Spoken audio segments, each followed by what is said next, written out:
Hello and welcome. I am Dr. Lara May, a clinical pharmacist specializing in functional medicine, as well as a certified yoga teacher and Reiki master. I run a truly integrative health coaching practice encompassing functional medicine lab testing, yoga and meditation, and a sprinkling of Reiki energy medicine. Join me here on Light Body Radio to break through your health plateau and come into alignment with your natural vitality.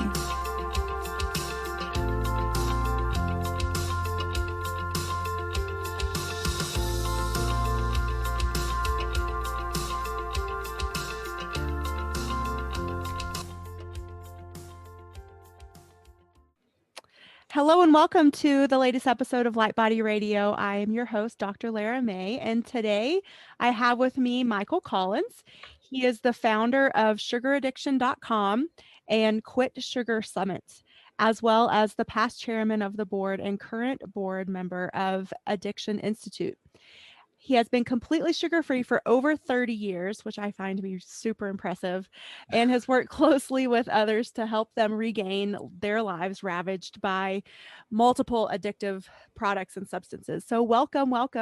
I'm so happy to have you here. Thank you so much. Thanks for having me, Laura. I appreciate it. Yeah, so let's get started by just telling me your story and how you got to be 30 years into sugar-free. That's amazing. I just got old. No, I'm just kidding. I started out as a regular kid. I think it's, pretty, I grew up pretty much the way most people in the United States did at that era. My mom was a sugar junkie. She loved sugar. She actually, I know in her heart, she believes sugar was love for kids, for everyone. It's kind of a sad story in the beginning. She lost her mom at 8 years old. And when she was, they had to move in with her aunt, and her father, my grandfather, said they owned the country store across the way. They said anytime she walked in, she could have anything she wanted, just put it on her tab, And so she grew, as many of us do, as our parents treat us. They grew to know, grew to know sugar as love. And that's basically how we were raised. I mean, we could literally have unfettered access to the sugar bowl. I took that bowl from the estate with the same spoon, a pewter bowl, and we could put it was like a half an inch of sugar at the bottom of the bowl that we would scrape up with the cornflakes or the Cheerios, right? Mm-hmm. And I didn't know at the time that this was changing my state. I didn't know that this was in a psychoactive way, and kind of the way that you see at a child's birthday party where the kid, when the cake and ice cream comes out, the kids just go wild. It's just a kind of a different group. The whole atmosphere changes, right? Eric Clapton's got a cool video your listeners would love. It's on YouTube. And it's him and Ed Bradley of 60 Minutes, right? Mm-hmm. And Ed goes, so this heroin stuff started, this addiction stuff started with heroin, right, Eric? He goes, no, Ed, it started with sugar. Nice. And he said, I used to eat bread and butter and sugar sandwiches to change my state at 5 and 6. And that's what we used to eat, those same sandwiches, brown sugar, white sugar, it didn't matter. Mm-hmm. And so fast forward, I loved it as a kid. I loved it as a teenager. But when around 13 or 14, I mean, every candy you can think of. I would collect these cards from inside. They used to have cards for candy, all kind of different things. And I there wasn't a candy I didn't like, except butterscotch. I don't know why I didn't like butterscotch. Anyway, 13 or 14, I ran into beer and pot and all that kind of stuff. And I knew that stuff changed my state. I was kind of shy, and I could talk to girls. I mean, it was a different scenario in that, with alcohol. And this is about sugar, but there's a lot of parallels and a lot of tangents here. So fast forward to 28. I got sober at 28. So that's to tell you how I made it for 30 years. But I've been sober for 35, going to be 36 years here in a few weeks. And as I got sober, all my friends around me in recovery were all gaining weight really fast. And I was a thin kind of athletic guy, and I gained 20 pounds just like that. I mean, really, really fast, right? rosacea on my face, acne. I looked worse when I was sober than when I was drinking and doing drugs. And people were getting diabetes diagnosis. So I wanted to be healthy, and I started to study health stuff. And I ran across a book that was popular back then called Sugar Blues. And Sugar Blues was written by a guy named, what was his name? Duffy, William Duffy. And William Duffy was at a party one time, and he heard a voice from behind him. Said he was putting 2 lumps of sugar in his coffee, and he said, the voice said, "I wouldn't have that in my house, let alone my body." And he spins around, and it's Gloria Swanson, the famous movie star, right? Mm-hmm. And so basically they got married. This is her 3rd marriage, and she helped him promote that book all over. It was pretty popular. It was written in the 70s and redone in the 80s when I read it. And I don't know, God just put in my head that this was what I was supposed to do. Mm-hmm. And so I got married, and I talked my wife at the time into having the 2 kids with no sugar, no flour, no caffeine in the womb until they were 6. And the reason they had it at 6 is because we just caved in. It was too hard. Mm-hmm. We were fighting the grandparents, the Montessori school, the friends' parents, everybody, all the relatives thought we were depriving them, right? Yeah. I'm here to tell you that experiment worked. Let me tell you, the first 1,000 days of brain development is so dang important. And, I'm a smart enough guy, but my children are literally rocket scientist smart. They are, perfect scores on their SATs, their college entrance. I mean, and, they went to regular schools, public schools, and there was nothing special except that I just believe, that quantitatively, diagnostically, I can't prove that that's how it happened or why it happened, but in my heart, I know it's why it happened. Mm-hmm. And because now in the last 5 years, the brain science is now proving out the effects that sugar has on the brain. And hopefully we'll get into a lot of that in the podcast, but Yeah. yeah. So again, fast forward, I had a regular life, a regular business career, mostly online and selling software and different stuff. And about 10 years ago, I bought the name sugaraddiction.com, and I started putting out what I thought was the best information. And, a few people would run with it. They would do okay with it. But it wasn't until about 3 years ago when I literally started coaching people one-on-one. I was kind of semi-retired at the time. And I started coaching people one-on-one. And then we started forming these communities online. And then it just took off, as that was the answer. We're still kind of outliers, Laura. We're Mm-hmm. still kind of, this is not, accepted worldwide. It's like, what should I say? It's not an accepted thing in a sugar-soaked world. So that kind of brings us up to date. It's the podcast version. We usually brings up more questions than it answers, but that's the short version of how I ended up here as a sugar-free guy and kind of the sugar-free man. That's what they call me. So. Awesome. Well, yeah, it's definitely not mainstream, and it's definitely not mainstream even in the healthcare world, which I find to be, Yep. mind-boggling, because I still work full-time in a hospital, and it just amazes me what the health system that I work for, what they consider to be, the food that they feed their sick patients that are diabetic, that have heart disease, all this stuff. And, they'll bring someone in that is on insulin at home, and they give them what we call the carb control diet. And it has, I think, a daily carb amount of still between 50 to 60 grams of carbs. Wow. And I'm like, I don't know. I just don't even know. Like, it makes me twitch with, like, you're not helping these people. Right. So let's get into a little bit of the science aspect and talk about what sugar does. You alluded to a little bit to the brain. Let's start just with the brain.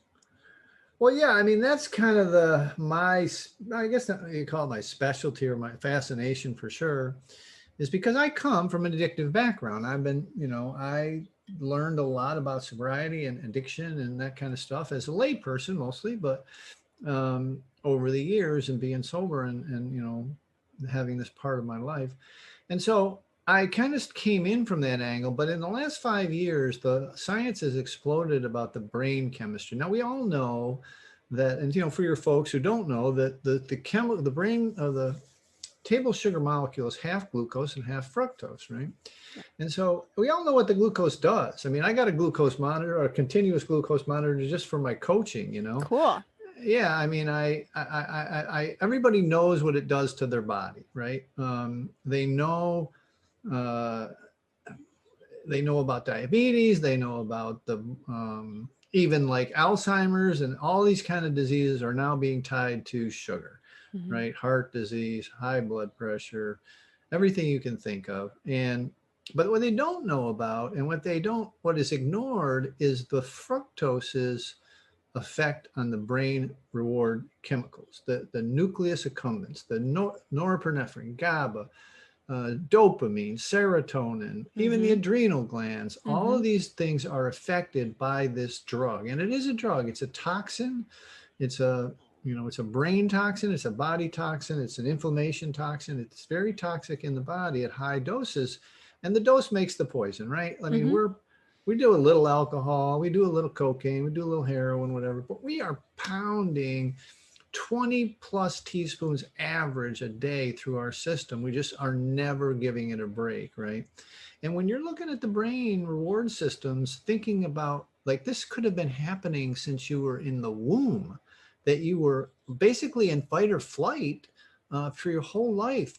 You're stimulating these things that, dopamine and serotonin, that were made for chasing food and chasing sex and running from tigers. And that's about Mm-hmm. it. The rest of the time you were pretty steady even. But when you keep hitting every day. And the one thing people refuse to accept, and I'm glad you had me on a podcast, because it takes about a podcast worth of description for all this. We don't have any meat is murder or friends don't let friends drive drunk, that it just immediately clicks with folks. They need a Mm-hmm. little bit more explanation. And even people that are in the addiction world don't quite get this, right? They can't quite grasp the idea that this is a powerful enough psychoactive to affect behavior, to tamp down emotions, to lessen fear and anxiety, right? Mm-hmm. And it's really difficult to watch because people just keep ingesting it, and they're not able to put two and two together, like to say, right? They're not able to understand that they're not looking for a sweet taste. It's very rarely the food. They're not. It's almost never the food. They're Mm-hmm. looking for a dopamine hit, Yep. and they just don't like. First, they don't want to admit it. And the second, they don't. The science is really not that. It's not like well known, like empty calories, or calories in, calories out kind of stuff. It's not. And all of that's pretty much been debunked with the Mm-hmm. literature, Mm-hmm. but no one seems to care. They keep 98, 99% of the diet industry still says exercise more, eat less. I Yeah. mean, it's just not, they're not thinking about the brain chemicals, the brain science, and why you've seen the studies, Larry. I mean, Yeah. the Biggest Loser study, it's like lore. It's like famous in the literature that anybody who loses a substantial amount of weight in the first year, they gain it all back and then some. Mm-hmm. So they can actually white knuckle it, but they're not really solving the problem. They're not solving the issue. They always fall back to it because I call it the emotional management system that they've used since they were a child, that their parents used on them, has been hijacked, and their go-to is sugar. Oh yeah. Well, yeah, and we're taught so early. And I mean, Yeah. had your kids not exposed to this up till 6, but still it's like, oh, you did this and this sports thing. Let's give you, like, I was on the swim team as a kid, Oh, and it was, every time personal best or every time you reached a certain goal, you got a blow pop. you right, know exactly. Well, but yeah. yeah, I mean, so it's like that reward system is built in. You got a good grade, let's go get some ice cream. You behaved well today, we'll have this treat over here. Whatever it Yeah. is, it's It's so definitely true. correlated. And so not only does it become a habit, but then we also unconsciously, I think, especially at that age, start to feel like unconsciously associate it with, oh, in order to feel good, I have to have that sugar, that dopamine. Like you don't know it, it's a dopamine hit at that age, but Right. that's what it is. Yeah. So So yeah. true. So true. You were a swimmer, huh? I was on a swim team my whole life. Yeah, I But swam up through my second year of college. Yeah. nice. Yep. So Cool. yeah, cool. All right. So we think we know, you and I know, and it's definitely, I think it's, again, it's so fascinating that mainstream medicine hasn't picked up on this yet, that sugar is an addiction. It's a real thing and it has real consequences. And I think a lot of Western medicine is still stuck in this, the fat is bad. And it's the Mm. fat that's Yep. the problem. Sure. And, it's your cholesterol that's the problem. And so they're coming at it from, I think, honestly, I think it's a message that came from big food that, the Western medicine organization sort of picked up, and that bad science that was, perpetuated for so long that, Mm. like you said before, it's been debunked and we have the real science now that was suppressed for so long. But it's still like you and me and integrative practitioners that are really the only ones that are out there saying, no, you can be keto and lose weight and lower your cholesterol and have, Mm-hmm. an awakened, alive brain. So all of these Yep. things. So let's talk about withdrawal from the addiction, Mm. from the sugar. And Yeah, so yeah. if we're getting a high from the sugar, then what happens when we take that away? Yeah. I mean, I think we do well because we don't sugarcoat it. And I've always looked for a better better meme for that. But genuinely, uh, there is some nasties, and everybody's tried it. And a lot of times they don't equate it to the sugar. They don't think of it that it could be really causing that. I like to tell people that if they quit flour, sugar, and caffeine, and they had any kind of habit at all, within the third or fourth day, they will be incapacitated. They will be Mhm. irritable, hungry, lethargic, sleepy. They're not going to be able to function. They're going to be so irritable, they're going to not be able to stand themselves. And so we have a step down too. But I mean, regardless if you do a step down, you got to do it all eventually, and you have a Mhm. little withdrawal each time. But the withdrawals are very real. They're very physical, and ravenous hunger is one of the symptoms. Headaches is one of the symptoms. The things that I mentioned, lethargy and irritability are. Um, and sometimes it's nausea and shaking and vomiting. I mean, I've got coaches that have been through all of this stuff, and it's just what happens is when we get to be our age, we are just not we're not looking for that hit anymore. We are just very simply fighting and stopping withdrawals. We're just putting withdrawals at bay for one more day. That's all we're doing. We got to go into a meeting, we got to get the kids, we got whatever, and we cannot have that headache, we cannot have that irritability and downtime, and we can't be resting, we can't do any of that. We have to take our coffee and take our sugar, and then we Mhm. have to get on with life. But you're just like postponing the inevitable. You're hurting your body, and it's just taking longer. And we've seen so many detoxes that now we can calculate, basically, depending on your habit, depending on how much you used a day, how bad it's going to be, and what you got to go through. Mhm. But I think the big mistake people make is not giving it, like we mentioned earlier, and not giving it the respect that it's due. That the malaise that you're feeling is a physical symptom of the withdrawal of the sugar, and your body trying to re-ingest it and also getting other toxins out at the same time. So it's just nasty. It's like the worst flu sometimes. Now, some people skate right through it, but not Mhm. all. Very few are able to just not have any withdrawals. Some Yeah. athletes can do better. Yeah. Yes. What do you say to those people that say, well, I don't eat a lot of sweets and I don't drink soda, so I don't have a problem. But yet, if you really talk to them, they're like, they have bread every day and Yeah. they Yeah. love their pasta or pizza Yeah. or whatever it is. So, Right. what do you say to those people? Yeah, no, I mean, it's 80+% of the food products in the United States, if you're eating out of a box, a bag, or a can, cellophane or whatever, you're eating sugar. There's Yeah. no doubt about it. In the food system, there is sugar. If you're not consistently eating whole foods from the outside of the groceries, meats, vegetables, seafoods, whatever, dairy, you're eating some amount of sugar. And Hmm. people are shocked at the amount they are eating when they finally do it. And I always say, I call it a scratch test, Lara. I say, look, if you went to the doctor and that you thought you had an allergy, they would scratch you and put a little patch over you and look for ragweed and grass seed and peanut butter and strawberries, whatever. They try and figure out what you're allergic to, right? Hmm. Well, the scratch test for this is very simple. Just give me 30 days. Give me 60. Give me 90. Nobody that's ever given me 90 days of 100% abstinence has ever gone back to sugar.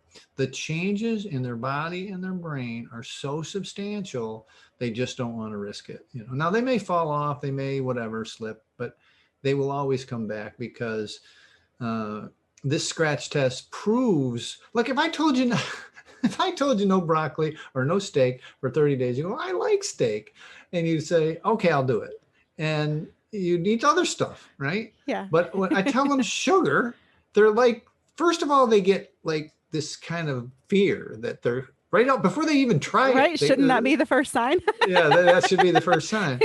And then when they try it, they're like, they can't do it. And they're like, oh, wait a minute. This person, this is kind of sad, but so true. If I just tell people just spend 5 minutes in my inbox, 5 minutes on my instant messenger, people 200 and 300 pounds overweight, losing limbs, going blind, getting diabetes diagnosis. Doctor says you're going to die in 6 months if you don't get off the sugar. And they still both fight with me and they can't seem to do it. They can't seem to just put it down. Yeah. If that's not the definition of an addiction, I'm not exactly sure what it is. Yeah, I think a lot of people go into this. I think part of the fear is they think, well, what will I eat? I've had this conversation with my dad who has recently been diagnosed with high blood pressure, and he's like, well, and he's 75 now, and so he's gotten this far in life, and Yeah. he doesn't understand why now. And so I told him, it's like, okay, let's talk about what you're eating. And so we talk about it, and I'm like, okay, well, that has sugar and that has sugar and that has sugar. And then he looks at me and he says, well, what am I supposed to eat then? I'm like, just vegetables and meat. It's very simple. Right. Like, that's not hard. Yeah. But there's still this sense of, I think, deprivation that comes along with it. And I think that throws our human brains into that survival mode. Oh, absolutely. I mean, Yeah. being low on dopamine, being low on serotonin, and know that there's a simple way. I mean, SSRIs, I'm sure a lot of your audience will know what that is. Mm-hmm. It's serotonin reuptake inhibitors or something. Yes. It's Very good. basically Paxil and, Zoloft and these kind of things that for Mm-hmm. depression and anxiety and whatever. And it's like they're toying with it. Okay. Like, look, I'm you'll find that I'm not a big lover of allopathic medicine, but they're toying with the brain chemicals, and they even call it this, dialing it in. Well, Yeah. that prescription didn't work. Let's try this one. Let's take half a dose. Let's take double dose. Blah, blah, blah. So they're trying to figure it out. Well, people are doing this self-medication every day with flour, sugar, and caffeine. I can't look. I mean, how many people have you seen this happen with? They can't drink 3 cups of coffee to go on that speech. They can only drink 2 because they'll have jitters. They Mm-hmm. can only drink a half a cup when they're going to go do this. They can't, whatever. They won't Yeah. sleep if they do this. So they're like balancing their legal quote unquote chemicals all day, every day, and wondering why their long-term effect of these is a mystery to them. Why they're gaining weight? Why this drug is affecting them this way? Yeah. So. Yeah. It's so powerful. And if we could just, I feel like like for you and I, the information is sort of commonplace and a Mm. no-brainer for us. I started my sugar-free journey 2017, so Nice. definitely Congrats. not 30 years ago. But and I've had my ups and downs with it. But definitely the benefit is always so much better than the alternative of having the sugar. And so, and again, once you get used to it, you get in your rhythm and your go-tos that you'll feel better once you get over that hump, that Mm-hmm. you'll feel more even keeled all the time instead of needing that little bit of sugar or that even, caffeine. Because for me, when I got off the sugar, my body didn't need as much caffeine. And so Mm-hmm. that naturally for me came down. So I stopped drinking coffee and I was just able to maintain on a little bit of green tea every day. Mm-hmm. So, or maybe not even every day, depending on my sleep, which is Yeah. a whole nother subject, sleep. But Right, right. Get the Aura Ring. It's great right here. So see that? oh yeah. I'll have Very helpful. Very helpful. So let's talk about willpower and why it doesn't work. Nah, it doesn't work. It's like because it's biochemical. See, the stats out of the Food Addiction Institute, we got people that have been working late stage out, food addicts for 20, 30 years, says that basic numbers, raw numbers, about a third of people are biochemically unable to ingest these products without having cravings, very severe cravings set up to have more, just to Mm-hmm. have more. And then they eat, binge, or they just continue eating all day and they just can't stop, right? And about a third of people, what we call harmful use, and these folks are basically in our society, they're sugar soaked and they've been eating way too much for too long, and they could stop and then occasionally have a treat once a year. I don't like that it's called treats, but it is.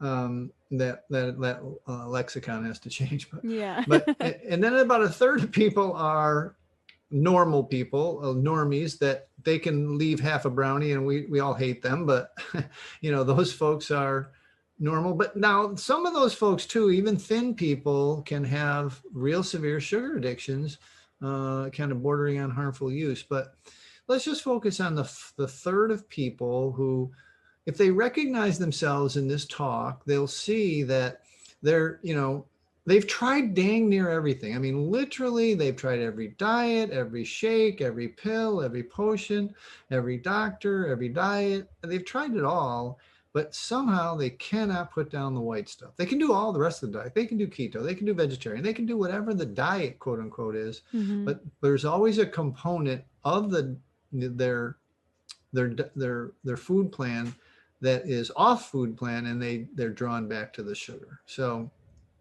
yeah, it's just you can't. I don't know. You can't. I don't even know how to. I don't even know how to I say think it anymore. I think I I get on think my soapbox sometimes. I think the one thing that stands out about what you just said, especially with, like you said, they can do paleo, keto, whatever it is for that. I think it's a short amount of time. There's an end point. Yeah. And or even if you're doing something like Tim Ferriss's style, like 4 hour body type of eating, he Hmm. still allows that cheat day. Yeah. So there's still sort of that brain and the outs. Like I can still have my fix even if I get it on this day only. Right. Yeah. I'm not a big believer in cheat days, right?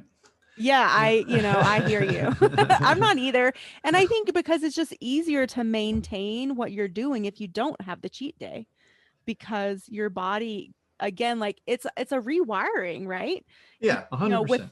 the neurotransmitters, which is the serotonin, the dopamine, the norepi, all that stuff. Hmm. And once it gets back in a normal circadian rhythm, Hmm. then when you add in whatever your stimulant is, then it sort of throws it back out of whack, and then it has to almost not quite start from zero again, but Yeah. sort of No, I like, believe that it does yeah, start from zero, yeah. maybe So below zero. yeah, so I agree with you.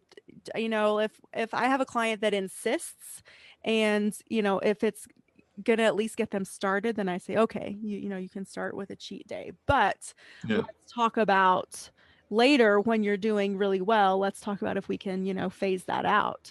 And so, and you touched on this a little bit earlier. I'd like to go back to it, the emotions. And Mm. really, like we're Hmm. not really giving our emotions space to be there. And I think that's a lot of what we're doing with all of our substances is we're numbing. Mm-hmm. or we're trying to silence them, or we're trying to, just like make them go away altogether. And we're not taught as children to allow our emotions. We're actually taught, not to show them and to suppress them. And at least, I think there's a large part of our culture that does that. Maybe not everyone, but Most of them, yeah. most of them, yeah. And so as adults, when we have these emotions, we're like, crap, what do we do with this? Oh, let's drink, smoke some pot, have some sugar, watch Netflix, go shopping, have sex, whatever it is, anything to deal with this emotion that Yep. is wanting to come up, that I'm not going to let it. So, Well, you're very advanced to talk this way because this is at the core of our work. Bottom line, that the 100% agree with everything you just said. The idea that there's a very common and well-known construct in the world of drug and alcohol rehabs and recovery, that if you started using drugs and alcohol when you're 14 or 15 years old, that's when you stop growing emotionally. You stopped handling the everyday life problems of dating, school, making a living, relationships with friends and family. You stopped dealing with those types of emotions in different degrees, but you started using substances to make yourself feel better, to numb out, like you say, to avoid them, to delay them till tomorrow. Whatever it is, that's a very common and well-known tenet of the recovery from alcohol and drugs. Now think about it. If you've ever talked to someone who's lost 200 or 300 pounds, who's ever gone through a true recovery from sugar and flour, they go through the exact same thing, okay? They have to rethink, rewire their entire emotional management system. And think about now that you're not 14 or 15 with some level of maturity, you are 4 or 5, 3 or 4 when you started abusing or using sugar excessively. And you just have this deeply, deeply grooved neural pathways that says stress, sugar, or worry, sugar, pain, sugar, scared, sugar. And all of the emotions that you deal with now have a go-to that it requires a substance, food, sugar, right? And like I said, when you deal with the folks, when you've worked through it from the beginning to the end, or just walk in, talk to somebody that's been recovering from a severe food addiction or sugar or flour addiction, because a food addiction, that's probably a misnomer. It definitely is a misnomer. And I think it scares people off. It's not food. It's drug-like foods. It's foods that are made of flour and sugar to look like real food or whole food or regular food, right? And so when you cut that stuff out, then you begin this process, literally like someone learning to walk again in therapy from an accident. You are learning to deal with your emotions in a new and different way. And you have to have right from the beginning, because if you don't have new and different systems in place, walking, running, weightlifting, getting a hug, watching the sunset, meditating, listen to music, whatever it is that gives you a little bit of dopamine and gives you a different way to manage it. And these usually take effort, to be honest with you. There's usually a physical exertion necessary because that's how we evolved. And so the bottom line is you can't get out of this without understanding that. Okay. Like we've talked about, I don't have any sound bites. You've got to understand and walk out and walk through that process and the hard part is people aren't willing to accept it even as a construct. They're not willing to be with the idea, let it light on them for a little bit. And the way to change that behavior is to let them journal it out. I'll tell you a true story. So I had a client one time, there's a guy, unusual, most of mine are women, and he had lost 100 pounds on keto. He could do that diet, there's no doubt about it. But, his vice was M&Ms, and he just couldn't he had 60 more pounds to lose. But he also had a relationship with a woman for 12 years. And both his parents had died. His uncle died. He was the house there. He was the executive for it all, right? All like in an 18-month period. And so this 12-year relationship's going on. He's got all this other stress going on. And when we journaled it all out, when we got the whole story out, every time he fell back to the M&Ms, it was that relationship. And so now that 60 pounds is gone, that woman is gone. It's like a different, when he realized what it was, that he didn't have the courage to break up, then and when he finally did, he was able to put down so again, he was using the M&Ms to, all right, she's a pain today. I'll just, M&Ms, and tomorrow I'll think about it. Well, tomorrow you're feeling the same way, really. And tomorrow never comes when you have that type of processing gear that you're using. So yeah, it's not difficult to understand, and it's not difficult. And the science, all the things that I'm saying are backed by science and research and people that have done it. Like I know thousands of them, literally thousands, have helped thousands of people. And the stories are changed a little bit, but in essence, they're at their core, they're exactly what we're talking about. They're this learning to rejigger, reconfirm, groove the neural pathways that deal with stress, worry, anxiety, fear, and that kind of stuff. And even to deal with the ones where you're happy and joyous and crazy, because you want to feel better. You want to have one more glass of wine. You want to have one, and you can't go that way. You can't use the substance to both accentuate your feelings that day or damp them down and put them down and stop them from happening. You can't do either one. You have to have some other methods that aren't substance based. Yeah. But it takes a willingness and then awareness and acceptance and then action. And so this year for 2021, I've chosen for my word of the year to be awareness. Okay. Last year it was flow, and 2020 was challenging for a lot of people. But for me personally, every time I felt a challenge come up, I'm like, okay, well, where can I add more flow to this to help keep myself going and growing and moving through and beyond the challenges. And so this year I really want to bring the theme of awareness to, so that's why one of the reasons I wanted you to have you on my show is because I feel like there needs to be more awareness about this. Sure. And just to enable and empower people to make those choices for themselves. Maybe there's, people out there that are on the fence, or maybe they're like, yeah, I don't have a healthy relationship with sugar and I really should do something about it before I have the diabetes or the heart disease, or maybe I'm already teetering on metabolic disorder over here. But I am attached to this substance. I require it in order to get through my days. And so maybe, with that power of information, it'll help people make that choice to put it down, choose something else, go for the walk, even ask for help. And I think it is difficult to do some of these things, especially putting down any substance without help. And so I want people to know that there's people like you and people like me, any coach, maybe not any coach, but a lot of coaches and a lot of healthcare practitioners that are there to help you and support you through this journey of putting down the sugar and any other substance really that you want to put down. But yeah. 100%. Absolutely. Yeah, cool. So let's see what else. I have made some notes here about, let's talk about why it's so hard to talk about being sugar-free, especially, we just got through the holidays. Right. And I know like these past holidays weren't as social as previous holidays, but like maybe even just being around your small group of family instead of a big party, saying, I've really stepped away from the sugar. I'm not going to partake in the cake or the dessert or, whatever it is. Why is that so difficult, do you think? Yeah, no, it's a great question. So I think that, we're in the beginning of a tectonic shift. We're a few years into the idea that this is harmful and people need to be aware of it. Like you quit drinking, they're like, yeah, right. Yeah.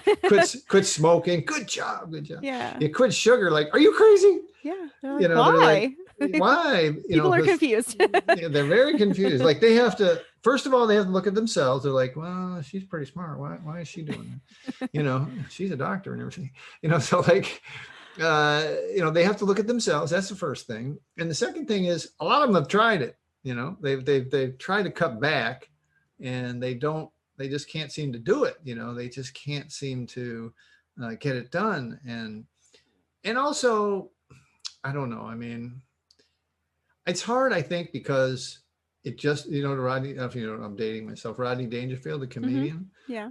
he says tagline is, I don't get no respect, right? Mm-hmm. And after a while, you didn't even have to say the joke. He just said, I don't get no respect. You get a laugh. Well, here is the same scenario. This product does not get any respect because over 300 years, it has been enculturated into our society from birth to death on every celebration as just part of it.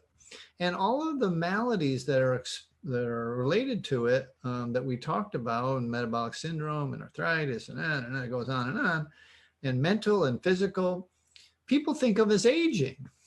But they don't realize is that in the 17 and 1800s, 17 and yeah, like 17 and 1800s, doctors who worked in practice for 50 years could see generations that just started with heavy amounts of sugar and tea and coffee that was coming from the Caribbean.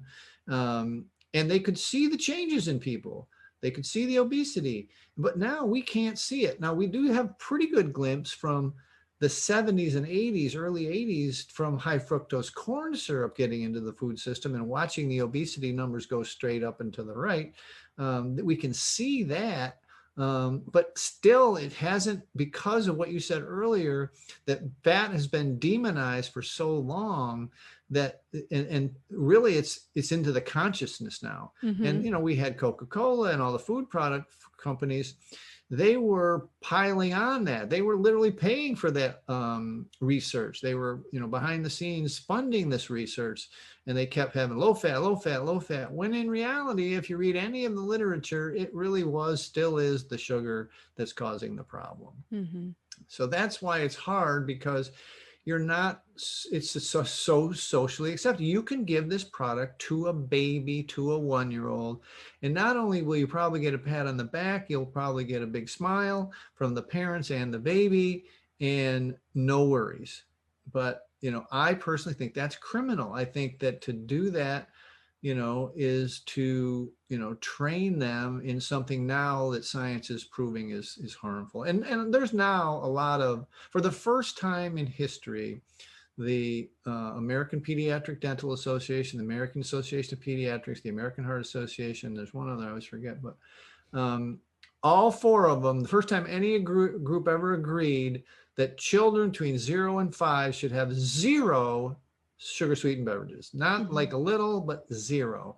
And just now, I think that they came out with the food guidelines that were ridiculous, just terrible in the last couple of days here. I don't know when this is going to air, but they said children between 0 and 2 should have like less and less and less sugar. That was one of the major benefits of that announcement. They basically kept the same old food pyramid, which is crap. That It is, yes. Yeah. I agree. But they did make the shift for children. So yeah, that's good. Progress, small steps. yeah, baby steps. Yeah. All right. So, do you think that there's anything that you find extremely imperative that we haven't talked about yet that you want to bring forth? Yeah, I think one of the things is that I find this a lot, and if someone has, if we've resonated with someone in this talk, there needs to be what they call in the tech world early adopters. They need to be people. What I find is the people that are successful now, because it is a little bit not quite socially acceptable yet, is that they are kind of pioneers. If you trace them back to their life in the college or athletics or job or, scholastic, whatever, they are not afraid to do the research for themselves, think for themselves, and do what they think is right. It's a pioneering kind of group that is now out there, including a lot of docs and a lot of researchers and stuff. They're not afraid of their tenure, or they're this or they're that, whatever. They're willing to, I mean, I don't know if you know the stories of doctors Fetke and Dr. Noakes in South Africa, Dr. Fetke in Australia, Tasmania. These guys, the government tried to take their licenses for telling this information, right? Mm-hmm. And they fought back and won. And so that's how antiquated, and this is just a couple of years old. This is not old. This is just a couple of years ago. And so that's how antiquated the information is out there. And the people who are going to succeed are going to have some resolve and be not afraid to step out on in their own, whatever they make the decision to do. So, because you're not going to get right now, at least as we stand in 2021, we're not going to get that support we're not getting the warm and fuzzies from our doctors or No. our families or anybody else. You got to join a new tribe. So. Yeah, yeah, yeah. I mean, and it's again, it is so simple. It's not complicated, but yet there seems to be this barrier and resistance to it. And so that's one of my, missions in life is to help people get happy, be healthy, be happy and thrive in life. And so Mm-hmm. that's, with food, with emotions, with movement,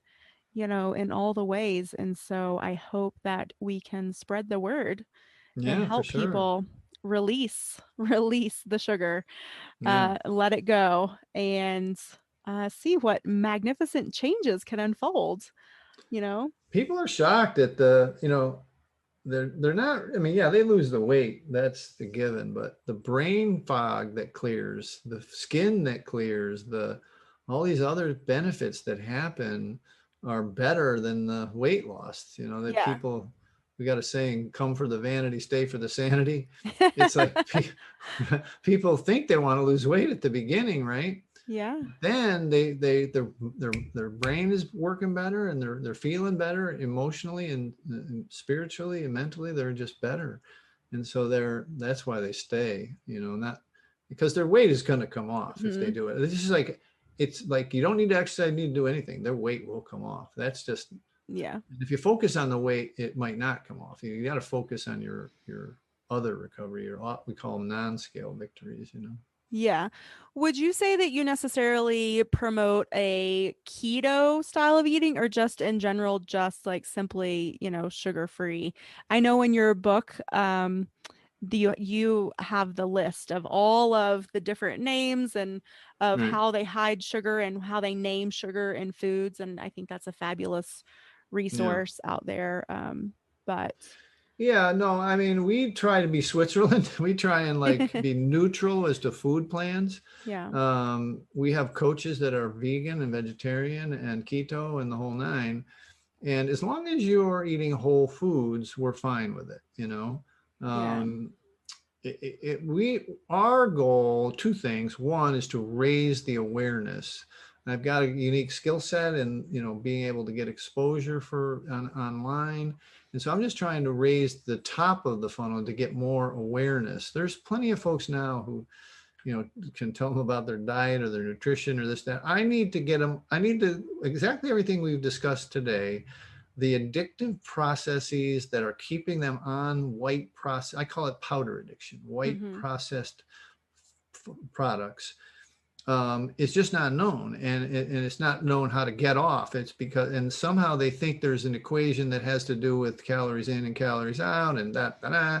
I mean, it's a total rework of all of the information that's out there. So that's my thing, and like I said, we're agnostic to the diet, food plans Okay. of Yeah. whatever. Yeah. Yeah, I totally agree with you. And just in case anyone out there is confused now, since I brought up keto, keto is high fat and Mm-hmm. no sugar.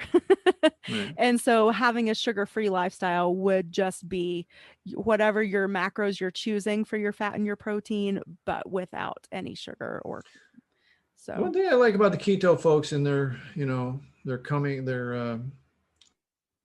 ascension, if you will, in the diet world, is that they're very sciencey. They Mhm. are very interested in everything, numbers, blood work, insulin rate, glucose rates, everything that a lot of the other groups are not quite. They're more dogmatic, or more, should I say, there's other reasons why they're doing it. And Mhm. the keto folks and the low fat folks, or the high fat folks, excuse me, they want to know the science, period, end Mhm. of story. Most of them, not all of them, but most of them. And the real ones don't go in for the keto crap, meaning the keto cookies and the keto this, Oh, that, yeah, and the other no. thing. Mm-mm. Yeah, exactly. So that I do like about them. And Yeah. so.